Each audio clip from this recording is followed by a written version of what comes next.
Imagine living your life after 50 and feeling energized and excited about your future. Welcome to the Women in the Middle podcast, the podcast for women who are ready to figure out what they want and create the life they deserve. Here's your host and Master Certified Life Coach, Susie Rosenstein. Hey there, welcome back to the podcast, Women in the Middle. I'm your host, Susie Rosenstein, your Master Certified Coach and Midlife Mentor. And once again, I'm so glad to be here with you for this week's episode, which is an interview with someone who challenged herself to really listen to her heart and follow her lifelong dream to start a school.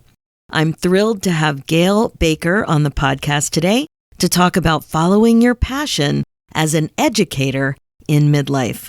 As you know, midlife career transitions, well, they can be a little challenging, exciting, but a little challenging for sure.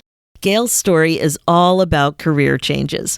First, Gail Baker is a co-founder and past head of school of the Toronto Heschel School and co-creator of the Intergenerational Classroom.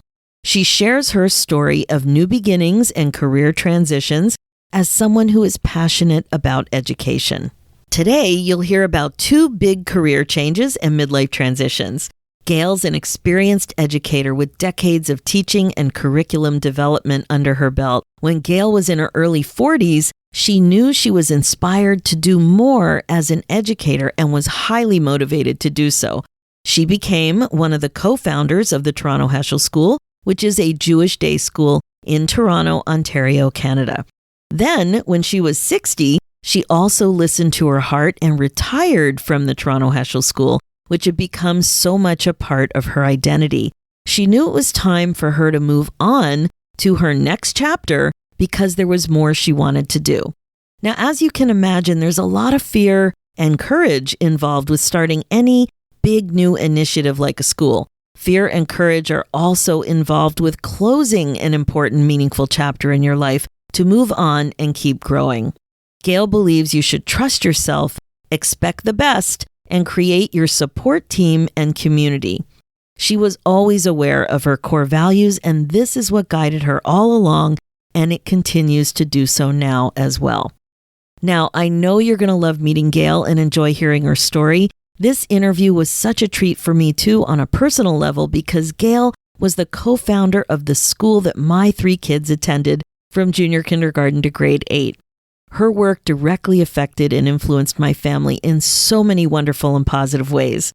I'm incredibly grateful for the team she worked with to build the school and her amazingness as an educator in my community, and I'm really excited to introduce her to you here in the podcast. So please enjoy this interview. Hi, Gail. Thanks so much for joining us today on the Women in the Middle podcast. Well, thank you, Susie, for inviting me. It's truly an honor for me to be on your podcast. So thank you. Oh my gosh. There were so many reasons why I wanted to talk to you about all of the amazing and courageous accomplishments you've had and the way that you come up with these amazing ideas and then go forward. Now, I know you're thinking, really? And I'm like, yes, really. Okay. So let's start with the way we met, which was in the, oh my gosh, when was it? It must have been 2000? Just around 2000. Yeah, 99, 2000, something like that. Yeah, long time ago. Right. And the reason we met was because you had just started a school and I identified this school as where I wanted to send my children. So it was really new for me because it was my first kid. And I had no idea, really. I didn't have the appreciation of how new it was for you, too. So tell me a little bit about what that was like in your 40s when you decided to start a school. So that's a great question because wanting to start a school is something that I've always wanted to do. And it was always a dream. And I used to go to camp, and while people, when as a teenager, were reading like magazines like Teen Magazine and all of those kinds, I was reading books like Radical School Reform, Summerhill, John Holt's books, all those kinds of books. I was fascinated with the idea. And really, if I think about it, it came from when I read the book Little Women when I was 11. My aunts and uncles had given it to me as a present. And I was like, wow. I identify, of course, with Jo, as most people do. And then I read all her work. And then I read all of Louise May Alcott's autobiographies and biographies. And I thought, I was like Louise May Alcott, reincarnated, that's that pre-adolescent brain. And so that was always an idea, and that resonated. I was like 11, 12 years old. And right through my teens, that whole idea of wanting to start a school was always there. So it was nothing that just sort of popped into my head or brand new. It was something that had been percolating for a very, very long time. And I got a lot of experience teaching and being in the classroom, having my own little school in my house when my kids were little, until the moment arrived when it was the right time, and it was the right moment. A push from my husband, who said, "You got to get into something now," because I was looking. And the time was right. And I met Baruch Rand, and we started talking. And from that, we decided that it was time to start this new Jewish day school. And what made it the right time in your mind? Well, it was the right time for a couple of reasons. For me personally, it was the right time. I had resigned from teaching for a while because I wasn't sure that was something that I necessarily wanted to keep doing. I knew I was totally committed to education and young children and learning about children and learning from children, but I wasn't sure how that was going to be. So from a personal point, I was ready. However, from a more sociological point of view, Baruch and I weren't even, when we first met, we weren't even talking about starting a school. We were talking about our Sunday school programs.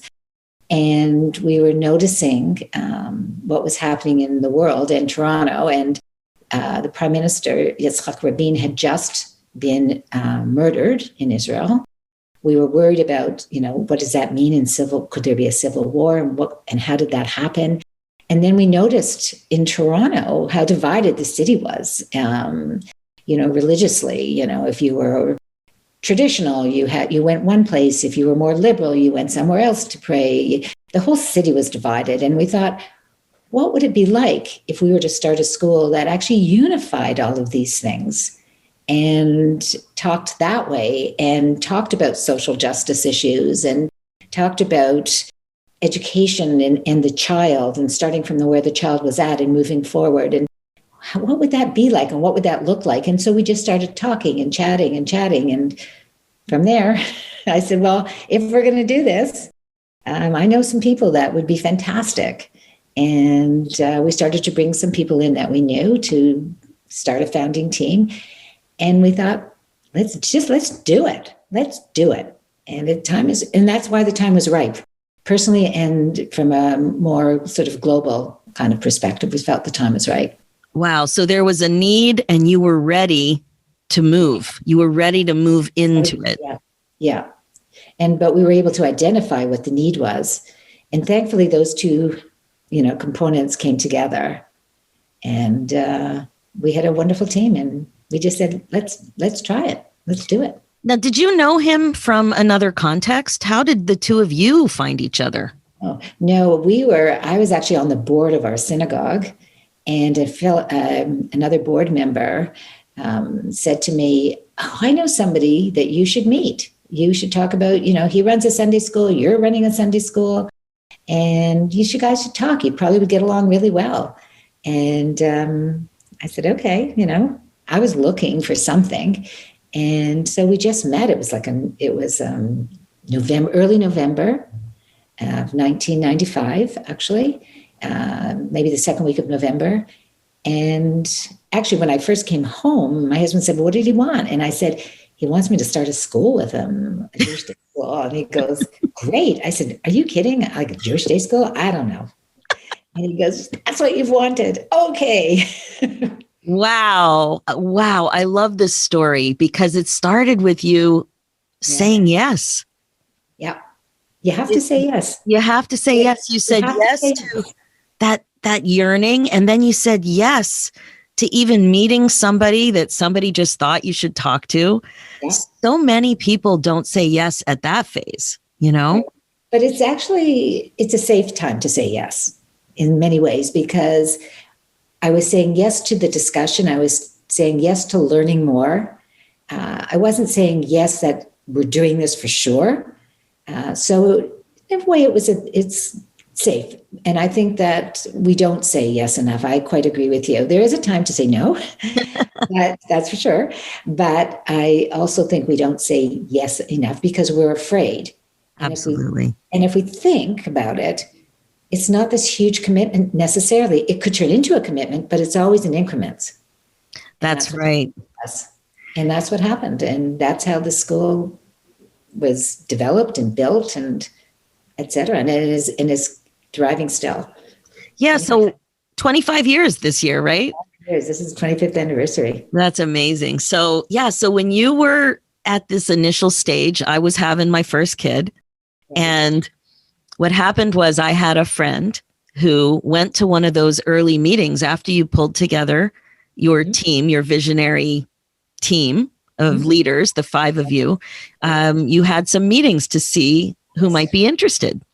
And I had a friend who went to one of those and told me how amazing the meeting was. And I didn't even go to one. I just said, okay, sounds great. Well, you know, it was very interesting for us because our very first meeting that we had in the February of now 1996 in the community, it was a blizzard. Like the snow was piling and we all looked at each other going, is anybody going to come? Like who would come out on a February night, a Sunday night in February in a snow blizzard? And we just kind of waited, and we also didn't have anything to show. We didn't have an address. We didn't have anything, no bricks and mortar, nothing, just ideas and our experience. And you know what? 50 people showed up that night. And It was very, very affirming and inspiring, and said, you know what? Maybe people are interested. And we just kept going from there. And we had 2 more community meetings, and always around 50 people showed up. And so we said, let's do it. I can't even imagine that moment of deciding to do something like this, where people have so much trust and belief in something brand new and not proven. So it's not just that you're taking on the risk as a parent for yourself, but you're trusting that this would happen. That this would happen. And my little babies, and I know nothing about anything for the first babies, like school is just, I have no idea what's happening here. Fortunately, the team that we had pulled together all had been involved in education for years. So we weren't exactly newbies, but this was putting the ideas together was what was new and original, actually. And that was actually, we were very excited by each other, and we got so much from each other. And we had people in our founding team that represented different points of view, all with the same vision, which was incredibly important, but different ways of getting to that vision. And for us, it was, for me especially, I can't speak for everybody else, but it was so intellectually stimulating and so affirming of things that I believed in. And so it was thrilling for us. Wow. Like an adventure. Wow. I'm so, I love that you just mentioned how exciting it was professionally, because I've noticed that too. There's a time, I think, in midlife where you're craving something. Yes. And we've been on one path for a long time, and there were lots of good things that happened as a result of being on that path. But there's often something missing, and there's kind of this feeling of being stagnant and not being as inspired as you used to be. And then when you have it again, it is so exciting. Like I have never been more excited about work ever than I am right now. And I can totally see, and certainly that was the environment as a parent that we were walking into. Like it was just so exciting and fresh and new to be incorporating all those different important ideas into an education for my baby. Well, and we're glad you did. And you came and you brought your 3 of them, which was I bought 3 of them and we were there forever. It was awesome. So I want to also ask you about fear and courage, because when I look at what you did, you and the founding members did, there had to be fear, but there also had to be courage. So what was it like for you to do something when you had no guarantee that it was going to be the way you wanted it to be? Well, it's interesting because the fear part actually didn't come until the night before we opened. We were just in such a high, if I can say that, an excitement about doing this. And to be quite honest, at the time, I didn't imagine that the school was going to grow into this big school. I was imagining just a little group of people and we would be, learning together. That was what I was thinking was going to happen. It didn't occur to me that this was going to evolve into this institution.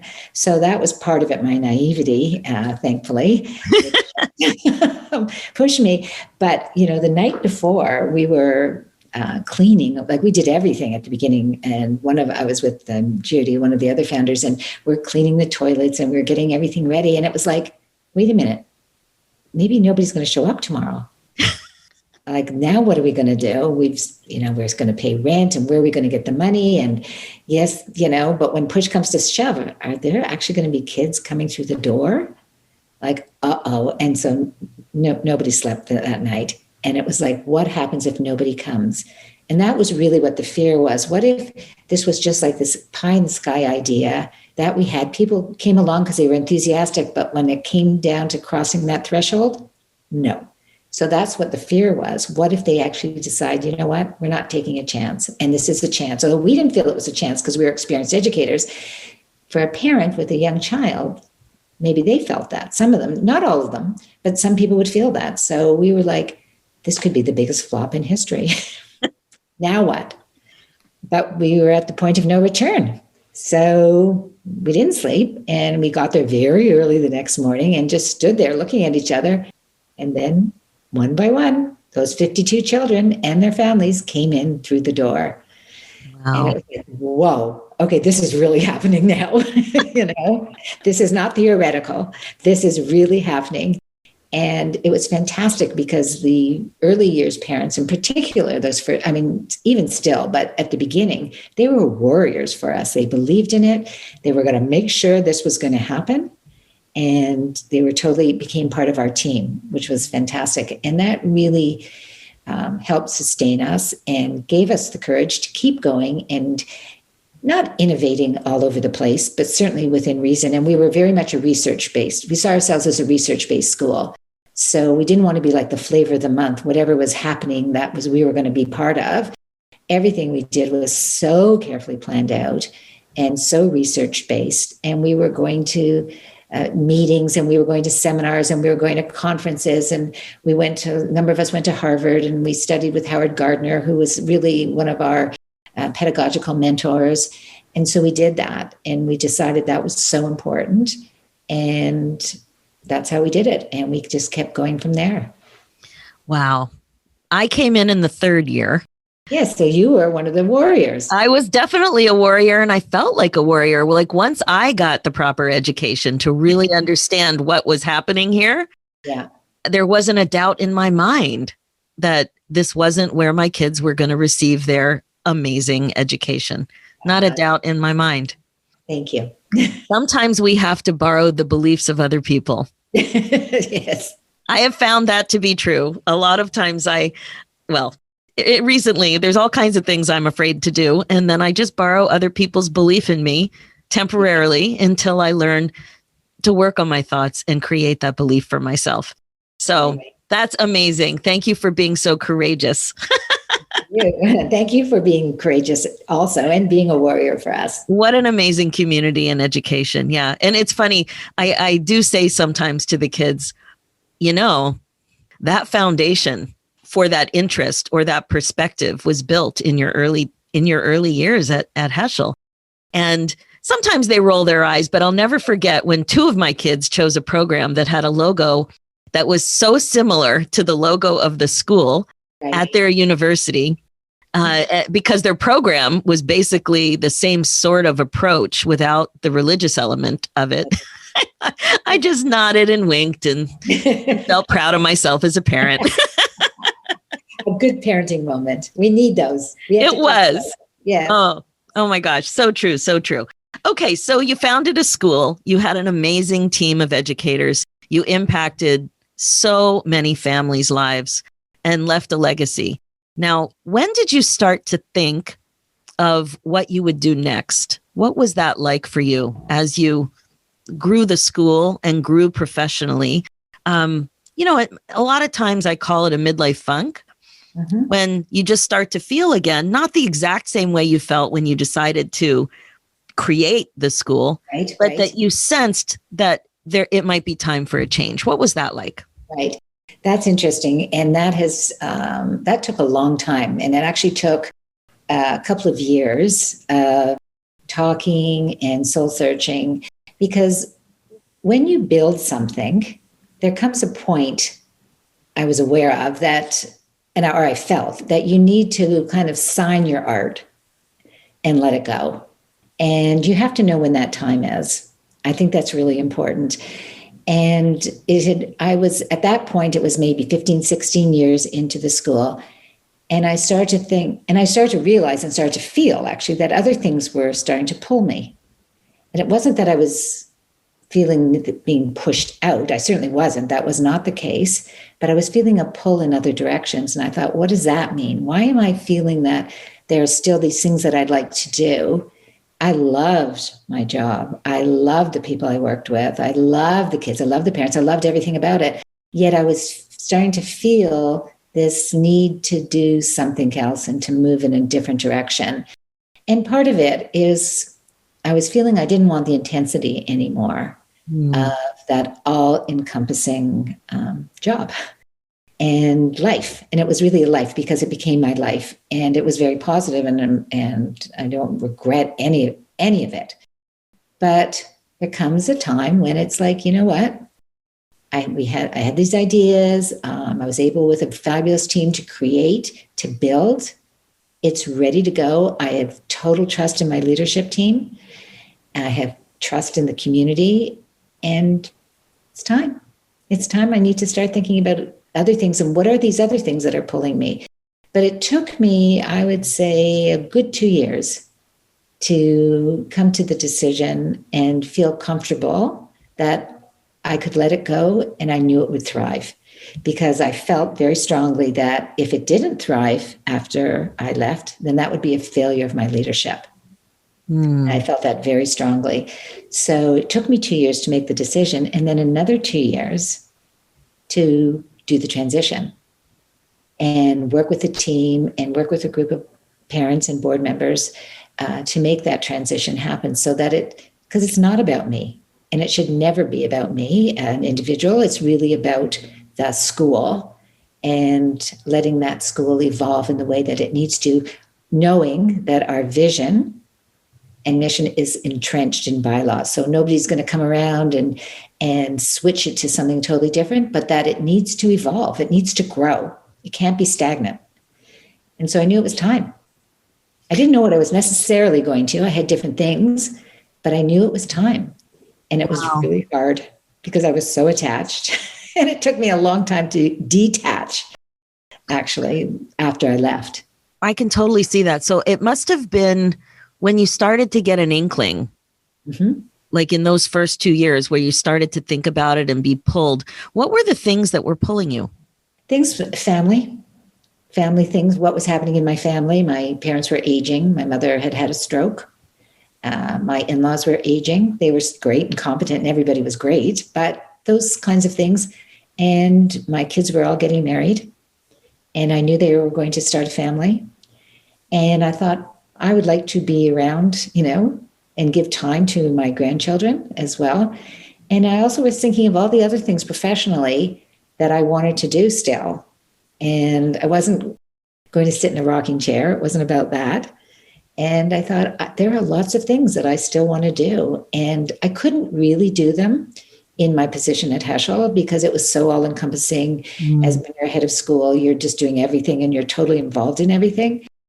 So I knew I actually had to move away from that comfort zone, because it was a comfortable place for me at that point and a loving place, to something else that was more unknown. But I really felt like I needed to move in that direction. It was time. It was time. And I still had energy, and I still, thankfully, had good health and curiosity and interest. So that's why. Wow. How old were you when you finally left the school? I don't remember. 60. I was 60. I turned 60. Oh, wow. And how old were you when you opened the school?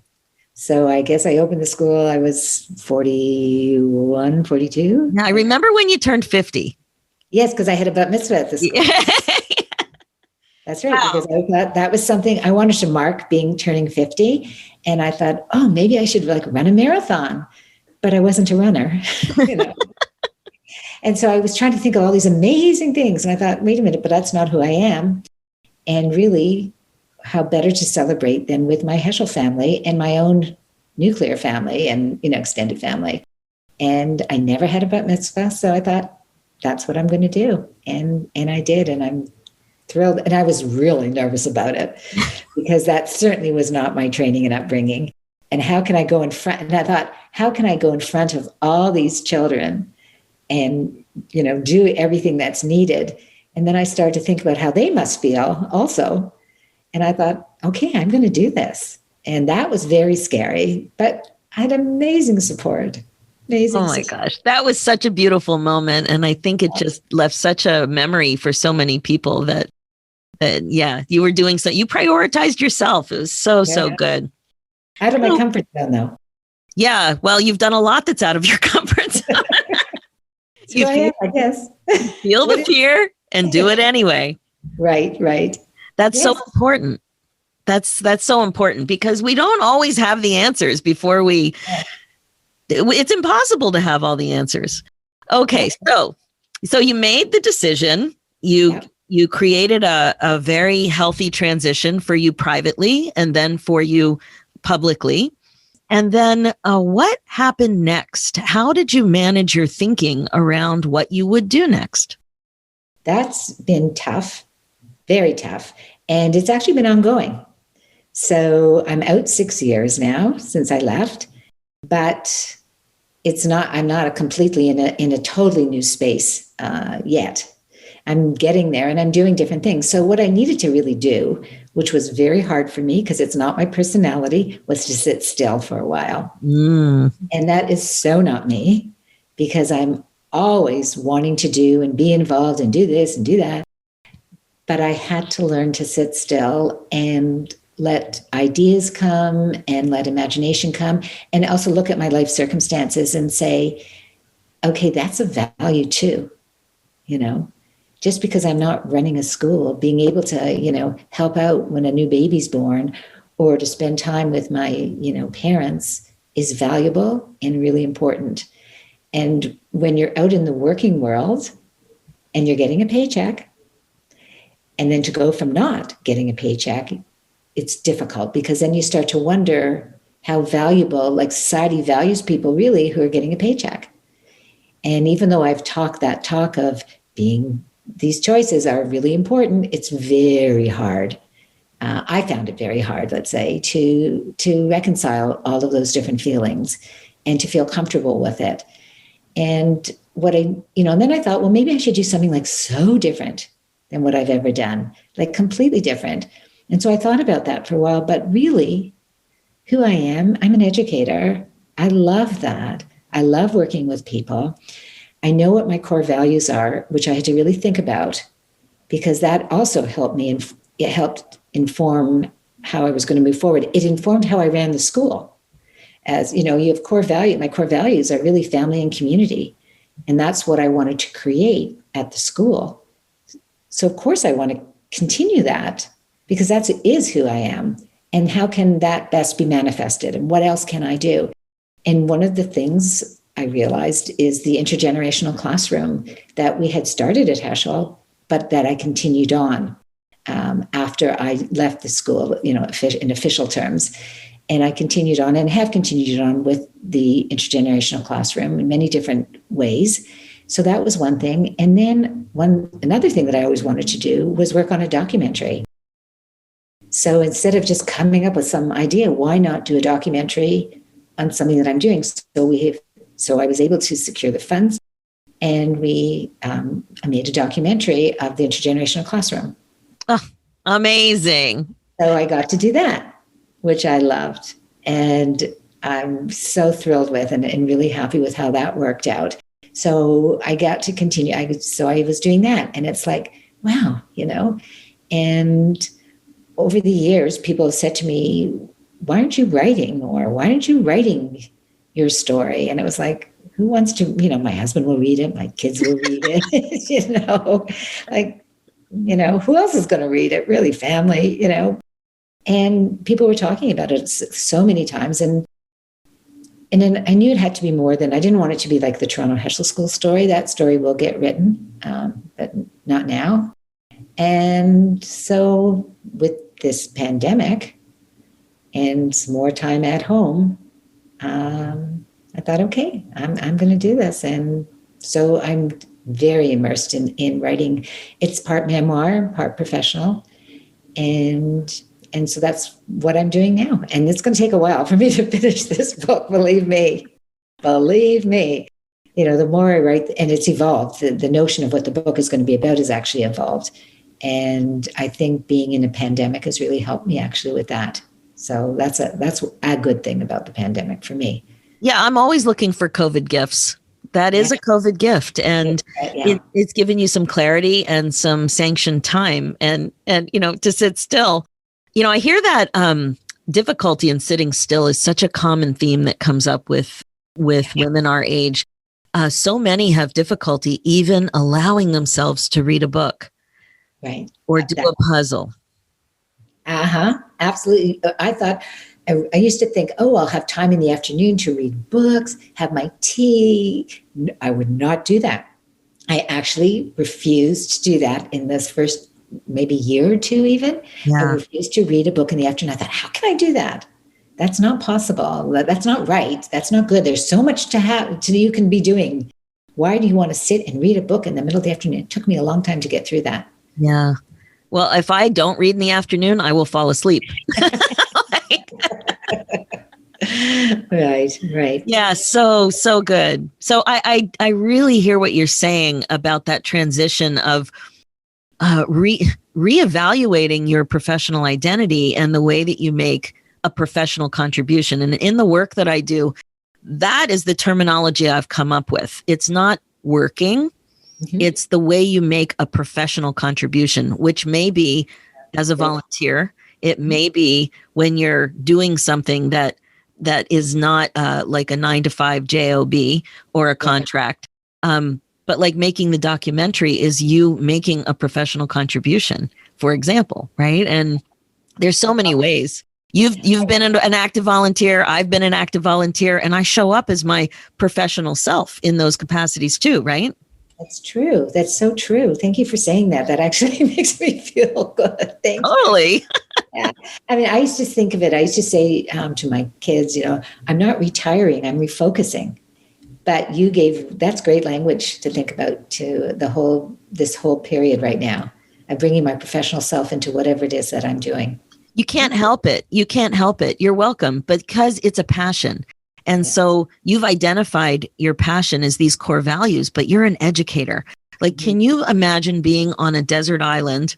Well, that's all we can do right now. It's just imagine. Yes.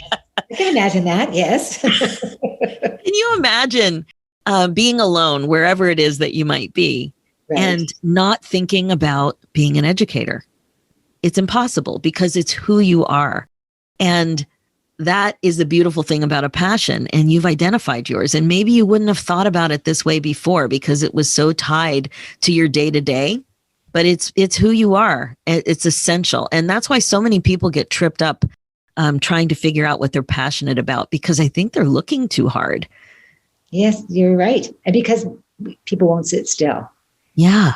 That's really why it's really hard to do that. Yeah. So important and so critical. And then, what, sometimes your personal and professional lives merge. Like, I have grandchildren at Heschel now. Gail is another rule actually with Heschel, which is interesting. So sometimes those rules do merge, and sometimes they don't, and that's completely cool as well, and completely fine as well. And so you still do bring in your professional life. I just love thinking about it that way. This is really going to give me a lot to think about. Appreciate it. Oh, wow. I'm so glad. I struggled with it at the beginning because now as a coach, I have an online business. And when you're new as a coach, that transition for me going from 27 years of working in a job to being trained as something related but different, and then starting an online business, you don't make money right away. And you have to really figure out what is your special sauce and how do you want to make a contribution and what are your gifts and, what do you want to do? Who are the people that you want to work with? And there is a gap. There's definitely a gap. And when you're transitioning this way, it's also really important to feel strong enough to say, I don't want those people in my orbit anymore. Or those are the kind of people who are coming in, I don't want in. And to have the strength to say, no, this is what I need. This is what will help me go forward, and not feel that you're just being very self-centered or something, but that you start to really know yourself. Yes. And you start to think of more of, someone said to me, it's not, what you are, it's who you are. And that's what I've been finding through this transition. I'm finding out more and more who I am. It's not that I was going through identity crisis before. It's not that at all. It's just the more you transition, the more you take on, the more you say yes, the more you find out a little bit about yourself. And that's great too. Absolutely. I think the difference is that you're responding. You're not just chaotically responding anymore. You're thinking very intentionally. It's going from that chaotic routine to pausing and being very intentional and allowing yourself to want what you want with compassion, with respect, and just say, it's okay for me to want this and move in this direction on purpose.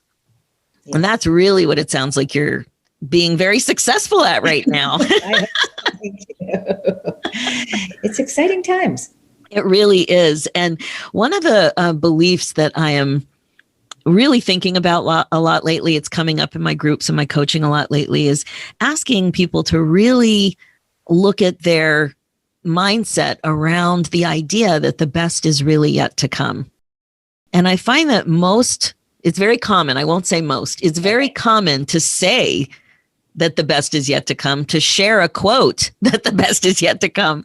But to really believe that the best is yet to come and that there is incredible opportunity and possibility still available to us after we've done what we've been doing for so long, now at our age, so many of us don't really believe it when they really take a look at the way they think and respond and comment and be. So what do you think about that? Yeah, that's interesting, because I think maybe one of the issues why people struggle with that is because there are many the best is yet to come moments in your life. So starting the school was like, that was the best, kind of thing is yet to come. I finally got to do it. And I was doing it, in my relationships, in my marriage and my kids, all those were my best is yet to come times. These are things I'd imagined. So now it's another best is yet to come. It's not like I haven't had many. And I think if you think of it that way, that it's not otherwise it becomes like unattainable. The best is yet to come. Well, when's that going to happen? What if all these other things happen? But if you see it more as several best is yet to come moments in your life, then this is just another one. And it's a great one. And just go for it. Yes, just go for it and say yes more often. So good. So how can people capitalize on your experience? Like, what would you say if you wanted to tell somebody who's struggling or fearful or doesn't believe that there's still amazingness ahead? What would you say to them? I'd say trust yourself. Trust yourself, trust who you are, trust your being. Think of all the things, that have happened in your life, all the wonderful things and all the things that weren't wonderful, but that you've learned and you've grown from. Think of all of those things and really, be in the moment, in a sense, like bless the moment, and think, here I am now, and what does this mean? And believe in yourself and expect the best. Expect the best. And I love that. Expect the best. That is so good. Yes. Yeah. Is it possible to see the documentary that you mentioned? It's on YouTube. Oh, it is on YouTube, so I can share a link in my show notes? Oh, that would be great. That would be amazing. Yeah. Awesome. It's called From Generation to Generation, Disrupting Stereotypes in the Intergenerational Classroom. Oh, that's fantastic. I know listeners are going to want to catch that. Anybody interested in education, for sure. Thank you so much, Gail. 20 minutes, so people should know. Oh, it's not even that long. Fantastic. Yeah. Some people like things even shorter. Attention spans are getting less and less. So I always feel like I need to tell people it's 20 minutes. That is so funny. You are so right about attention span. Oh, look, there's a squirrel. Exactly. Oh my God. No, that's so true. What a delight it has been to have you here. One of the other chances I had to talk to you at a very reflective level was when I coordinated the 10-year anniversary video at the school. And we had a big gala when we hit that milestone. And I took on a project that, I don't know, I had no business taking on. I had no idea how to do what we did. But again, I pulled together a good team. And I had the opportunity to interview each of the 5 founders. Yes. And it was such an amazing opportunity to hear some of what it was like that you shared today when you guys came together with this new exciting idea for this type of education in Toronto. It was so fun. And here I am again. Who knew I would have a podcast? I know. Think of all the things that we've done over the years. We really have had some amazing opportunities together. Yes. So thank you so much for sharing your courage and your insight and your experience of making a very, very special mark on Jewish education in Toronto, and not just Jewish education, but what the school has become has provided so many examples of what's possible in innovative education with the environment, with multisensory learning, with all of that sort of stuff. So what a contribution you've made. Thank you. Gail, it's been amazing. Thank you for everything. Remember, team. You had a huge team. And everything's about team. And even now when you transition, it's about team. And absolutely. It's finding your people. That is really true. And especially now in the pandemic, when we're just alone more, we really have to reach out in creative and different ways and build these communities. We always have to connect with community, but we really have to build them in even more innovative ways now. So you knew that you needed team, and you found a team and made a huge legacy in Toronto. So thank you so much. Thank you, Susie. I really appreciate this. And this was great. I enjoyed this. Thank you. Super fun. Thanks. Take care. Bye-bye. So good, right? Gail shares the importance of really listening to your heart in times of transition like this. She knew when she wanted and needed to do more in education, and she did. Even though she didn't have a guarantee of what it would turn out like, none of us have a guarantee when we're doing something new. In fact, Gail couldn't even imagine it. So important to remember that. And then, even when she loved her job, she really tuned into her thoughts again and knew there were other things pulling her in a different direction. She listened carefully and knew when to move on. Even though she was out of her comfort zone, she had the courage to move toward what was pulling her. Now, I can't say the same. When I was so stuck and feeling so stagnant for 5 years, I did let fear get in the way, but she didn't. She didn't let fear get in the way. And what she really did, she regret-proofed her life. Okay, that is it for this episode. As you know, my focus as a midlife coach is to help you waste less time spinning and feeling stuck about aging, about empty nest, about relationships, about your career, about being more compassionate toward yourself, about all of it. It's time to get excited about your life again. Remember, I always say this, you got to remember, being the queen of your brain domain, it really is the best way to be, and I am here to help. Learning the mindfulness concepts are one thing, but when it comes to applying the concepts, that's when you really benefit from coaching. I can help you grow faster. You'll see the connections and insights more clearly, and we laugh a lot too because, first of all, I can't help it. And secondly, you're going to learn how to be more curious and more compassionate with yourself. And when you're more curious, you'll laugh too. It's so good and such a beautiful gift. Head over to www.talktosusie.com and check out the private coaching options there and just apply. For show notes and links, head over to www.coachwithsusie.com. And to get a copy of my new book, 50 Ways to Celebrate Life After 50, check out Amazon or your favorite online bookseller or go to www.50waystocelebrate.com. Let's do this, ladies. It's time for you to put yourself first, one thought at a time. Thanks so much for listening, and I'll talk to you next week.